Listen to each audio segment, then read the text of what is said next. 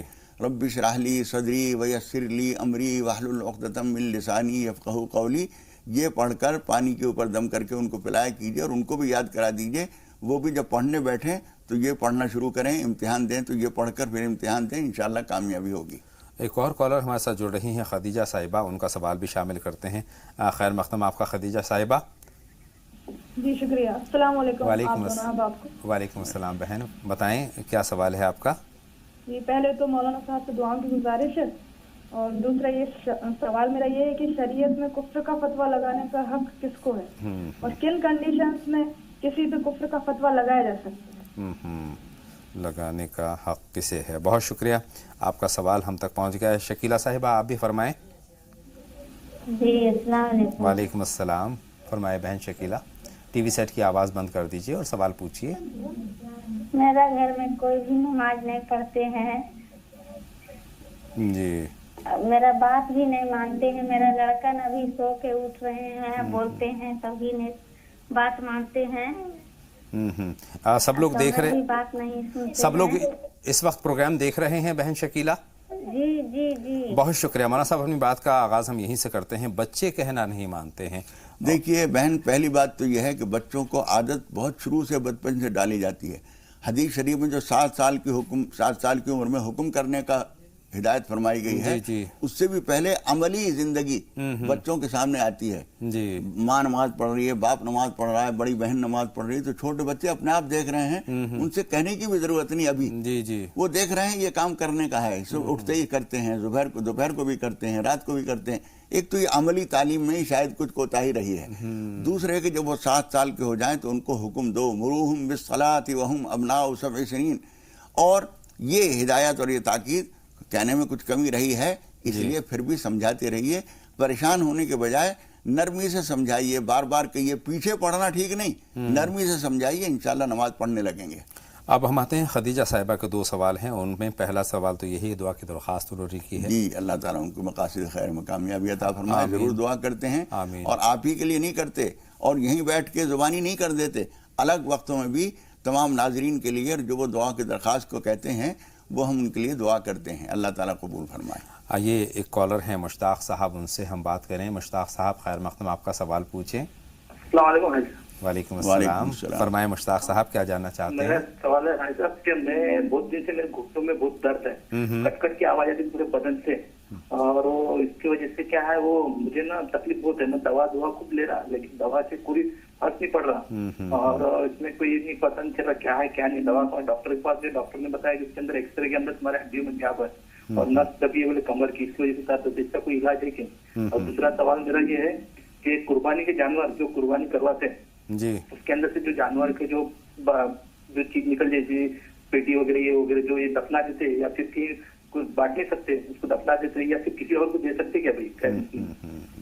اور قربانی کا جانور کا گوشت وغیرہ کبھی بہت سارا کبھی آ جائے تو اپنے جو کام کرنے والے وغیرہ تھے ہندو بھائی وغیرہ تو ان کو دے سکتے، تقسیم کر سکتے کیا؟ بہت شکریہ، آپ کے سارے سوالات ہم تک پہنچ گئے ہیں. ایک کالر اور ہیں، ان سے بات کر لیتے ہیں اور اس کے بعد باتوں کا سلسلہ شروع کرتے ہیں. ہلو سمیع اللہ صاحب. جی سمیع اللہ صاحب خیر مقدم آپ کا. السلام علیکم صاحب. السلام علیکم. وعلیکم السلام بھائی سمیع اللہ. میرا نام محمد شفیع اللہ صاحب، میں آندھرا پردیش گنٹور سے بات کر رہا ہوں صاحب. گنٹور سے بات کریں جی، فرمائیں. صاحب میں سرکاری کرمچاری ہوں صاحب. میں بڑھوتی ہونے کے لیے میں امتحان کی جاتا ہوں صاحب. دوبارہ میں امتحان میں فیل ہوتا ہوں صاحب. اس لیے آپ صاحب سے ذرا دعا کر، ذرا کچھ تو مجھے دعا پڑھنے کا مفہوم آ گیا. بہت شکریہ کال کرنے کے لیے. مولانا صاحب یہ سوال یاد رکھیے گا. فرحت جہاں صاحبہ کا ہم سوال شامل کر لیتے ہیں. فرحت جہاں صاحبہ خیر مقدم، آپ کا سوال پوچھیے. السلام علیکم آپ دونوں آدمی کو. وعلیکم السلام بہن فرحت، فرمائیں. بھیا ایک میرا سوال تھا کہ ایام حیض میں رات کو سوتے وقت جیسے ہماری عادت ہے چاروں درود شریف، آیت الکرسی، الحمد شریف یہ سب پڑھنے کی، تو کیا اس حالت میں بھی پڑھ سکتے ہیں؟ بہت شکریہ. اچھا سوال ہے آپ کا. سوال ہم تک پہنچ گیا ہے. جواب کے لیے کچھ لمحوں کا انتظار. ایک اور چھوٹے سے بریک کی طرف جا رہے ہیں ناظرین، جلد حاضر ہوتے ہیں.